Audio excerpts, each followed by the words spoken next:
शक्तिशाली बनना अत्यंत कठिन है, किंतु उससे भी कठिन होता है शक्तिशाली बने रहना।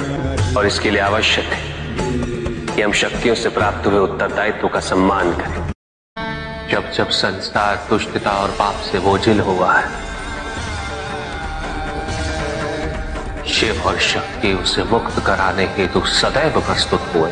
इस बार भी हम अपने दायित्व का निर्वाह अवश्य करेंगे, किंतु शिव तो उसे ही प्राप्त हो सकते हैं जिसके प्रेम में सर्वहित हो, जिसमें सबका कल्याण छुपा हो। तो धन कितना ही क्यों ना पर्याप्त नहीं होता, क्योंकि इच्छाएं अंतहीन है। इसलिए मनुष्य कभी ना समाप्त होने वाली इच्छाओं की पूर्ति हेतु धन संचय को ही अपने जीवन का लक्ष्य समझ लेता है। वो लोभी बन जाता है। वो भूल जाता है कि उसके जीवन का मुख्य लक्ष्य ईश्वर के समीप आना है। ऐसे लोभी व्यक्तियों को अपनी मृत्यु के समय भी यही दुख रहता है कि उन्होंने क्या कुछ नहीं पाया, क्या शेष रह गया।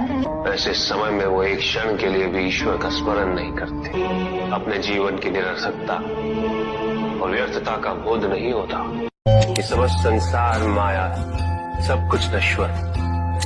जिन वस्तुओं को हम सुख का स्रोत समझकर एकत्रित कर रहे हैं, वो सदैव नहीं रहेंगे। तुमने अपनी दया का प्रमाण देकर अपनी सच्ची भक्ति को सिद्ध किया, और मैं अपने सच्चे भक्तों की पीड़ा कभी सहन नहीं कर सकता। तुमने अपनी दया का प्रमाण देकर, हे देवकी नंदन, शांत हो जाइए। आपने बाणासुर की भुजाओं का छेदन कर इसे इसकी मिथ्या अभिमान से वंचित कर दिया। भक्ति का अर्थ केवल पाना नहीं होता है रावण।